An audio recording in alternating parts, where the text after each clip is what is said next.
Hey everyone, welcome back to Let's Play Super Paper Mario. I am Mega5400, and we took the Space Byway, and we're in the Woah Zone now. The space graveyard is said to consume all who enter it. It consumes everything, just like my dog. Okay, not really, I don't have a dog. I used to have a dog. Two dogs, actually, two labs, and they were mischievous. Chapter 4-4, The Mysterious Mr. L. Mr. Lugs? I don't know. Who's Mr. L? But anyway, this is the Woah Zone. This place is weird. But not weird in a bad way. Weird in a good way. Or weird in a weird way, I guess. Squirps is here. Squirps can't wait to be king. Squirps is going to scurry, but remember, this place is a super complicated maze. Well, wait, then wouldn't you help us get through it instead of just leaving us behind? Well, I don't know. This guy, he's weird, but again, I like Squirps. He's interesting. I can't believe that creature left us at that time. Weren't you complaining about him being a nuisance and being annoying and being mischievous? So I don't know why you would be worried about him leaving. Anyway, this place has some funky music, and also it's really easy to make this harder than it has to be for yourself. The main key to getting through this place quickly is whenever you see a door, don't go through it and keep going on a little bit and then go to the second door, because usually you'll find a key, because usually if you, like, for example, there's a door right here. Don't go in that door because you'll end up getting to a locked door, and you want to go through that door first because that door will lead you to the key for a door coming up. So yeah, whenever you see a door, don't go through it unless there's no other way. But if there is definitely a little an option of possibly there being another door, make sure to flip. Definitely go to the other door. And here we have, I can't remember what these guys' names are, but I definitely know there's a math pun for them. But basically, as you saw, I got a ton of coins. That was because of the combination of the slow flower and also the fact that those guys give you a ton of coins. So if you're trying to make cash, come back here anytime later on, and you will definitely get a lot of cash because, yeah, they're, you know, piggy banks, basically. Kind of ironic. Well, not really. But yeah, they definitely make you a ton of, you can get a ton of cash from those guys. I definitely know their names are a math pun. I don't know what it is. And here we have, I think they're called barricades. Basically flip and then kill him. Pretty simple here. And we have a chest that has a key. So yeah, we need to make sure to have that key, otherwise we wouldn't be able to have continued on. That's, you know, basically the main, if you're playing this for the first time, the main thing you want to keep in mind is doing that. Don't just, you know, go through the first door you see. Make sure there's not, you want to make sure that there's not another door, because otherwise you'll, you know, just be causing yourself to do a lot of backtracking. And ironically, even though I said in my Link to the Past Let's Play that I tend to, you know, take the wrong path and then go back and forth, I actually, you know, do pretty decent. I do pretty decent in this area, at least from the past. Though probably because when I first played this, I also got lost, and I've learned to not take.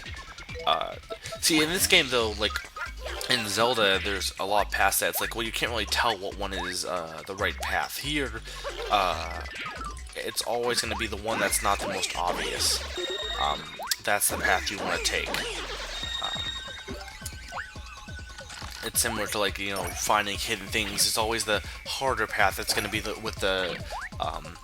that's going to have the coin or something, or coin or star or something.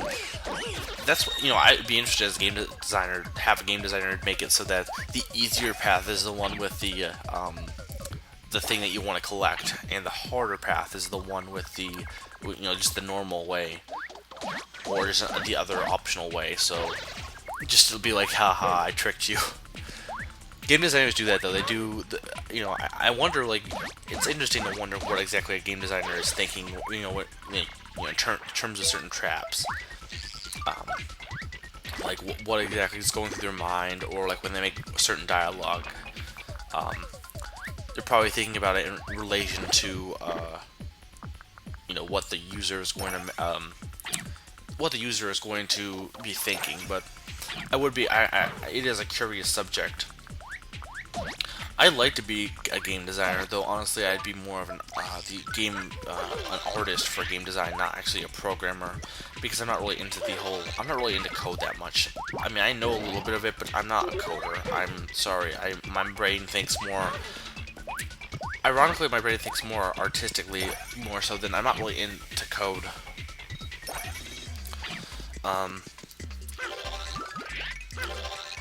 So what can I speak words about?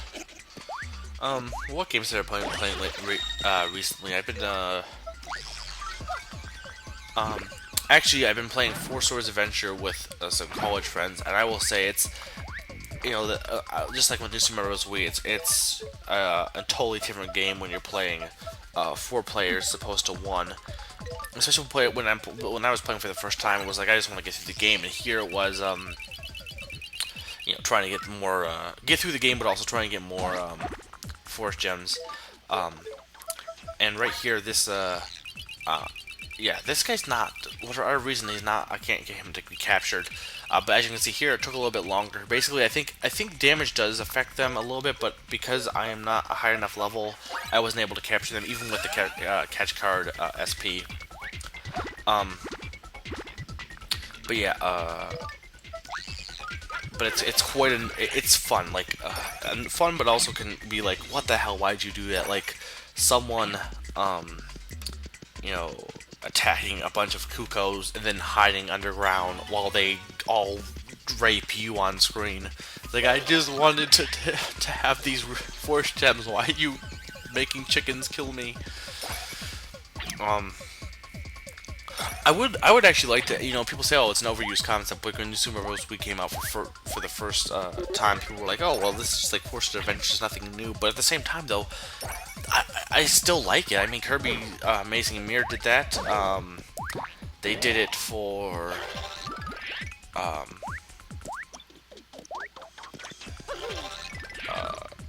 New Super Mario Bros. Wii and Forcer's Adventure. Would I like to see it for another game? Well, I don't even know what other games they could do it for, though. I guess Donkey Kong, maybe. But not, I don't know. Donkey Kong, I don't know if it would work well for Donkey Kong. Though, again, I would like to see a new franchise from Nintendo. I mean, I'm fine with it. Again, I'm fine with their old franchises, but I also would like to see a new one. I know there's that last story that's coming out that's made by the guy who made Final Fantasy, which looks interesting, but unfortunately I think that's only going to be in Japan because I don't know, 'cause Japan always gets all the great stuff. To be fair, Japan has, I don't know, for whatever reason, and maybe it's just me, I always thought Japan was still, pretty, well-renowned in terms of game making, and yeah, people are like, oh no, North America also makes games. Well, they do, but like, the only system maker that's, because Sony is still technically based in Japan, I think, and Nintendo is definitely, like, Nintendo themselves is made in Japan. There definitely have been more North American and Western designers. For example, Retro Studios, which is owned by Nintendo, is in Texas. But, really, that's the only one I can think of. I mean, there's another department from Nintendo that's actually a part of, Nintendo first party, not second party, that makes games in North America. But, they haven't really they made Metro Prime Hunters. They haven't made anything like really insanely good, but not anything insanely bad either. I guess my thing is I don't really care who makes it, but like I still think Japan makes some really great stuff. I mean, the only thing I see coming out of like Western studios is stuff that I'm not interested in. I'm not interested in shooters. I've made myself clear in that. They're not fun for me, and I'm not saying don't make them. I'm just saying I don't like them. So for me, I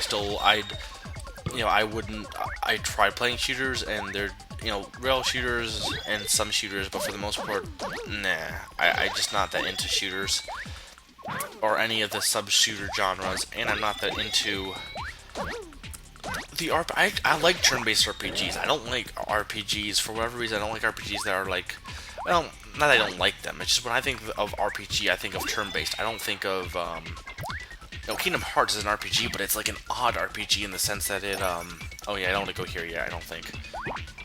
Yeah, I don't want to go here, but I do want to save it. Now, I don't need to save. But Kingdom Hearts is an RPG, but at the same time, though, it's not turn-based, and I don't know.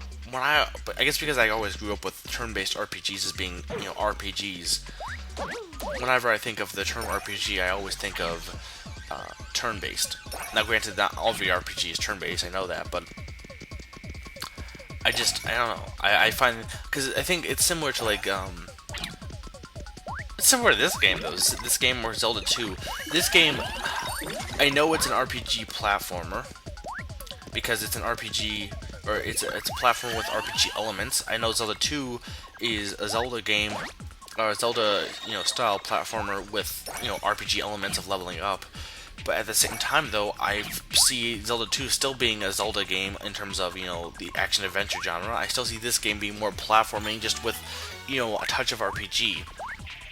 And really, when it gets down to it, though, you can't really divide everything up into genres because there's so much, differences. I mean, you could say, well, all RPGs have to have leveling up, but, they don't necessarily. You could have a turn-based game without leveling up. There's mixtures. There could be an RPG shooter. Like, what do you call that? Do you consider it a shooter, or do you consider it an RPG? So, when you get to it, genre mixing is not really... I mean, with all the genre mixing and all the ambiguous genres nowadays, it's not really...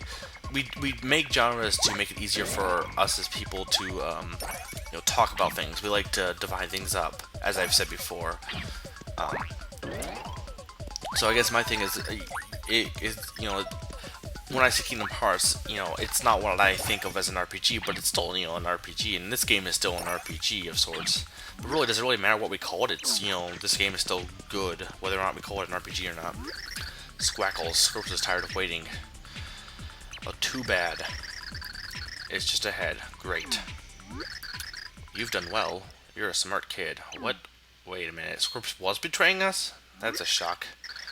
Scorps is embarrassed. Wait, whose voice was that? Yeah, whose voice was that? And whoa, who are you? Awesome theme, though. You look familiar, though, dude. Who are you? Yeah, I'm wondering the same thing. Do. Oh, me? Just one of... Another Count Blank minion, Green Thunder. Wait a minute.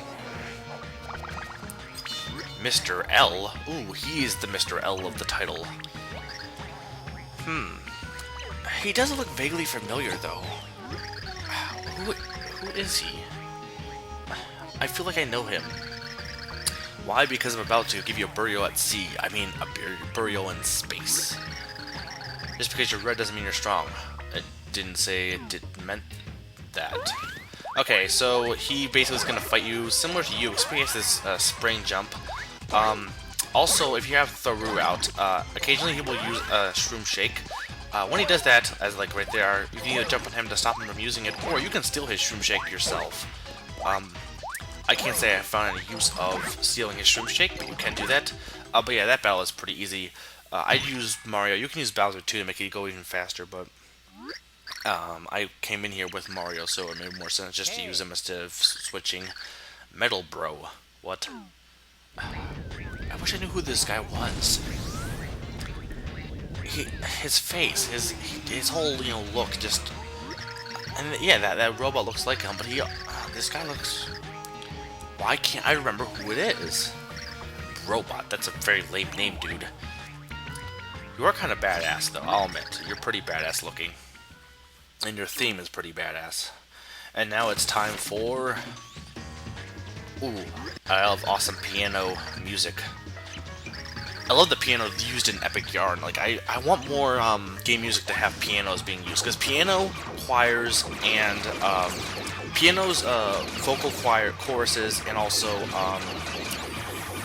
orchestras always make music really good, awesome sounding. I consider piano separate from orchestra. I mean just piano, not anything other instruments. Though actually, just having, one instrument playing in music also is interesting. Anyway, this is a shooter style boss battle. And basically, you need to avoid his attacks, and you can also grab the chocolate bars to power up Scorps. Basically, I think, yeah, they're powering up Scorps. Basically, like, right there I had 2 Scorps firing. Here I have stronger balls, and these balls will damage him. And this makes missiles.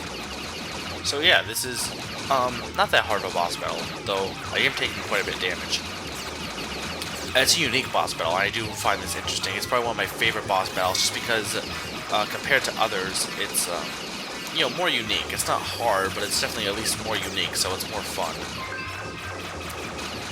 And it kind of harkens back to the Sky Pop days.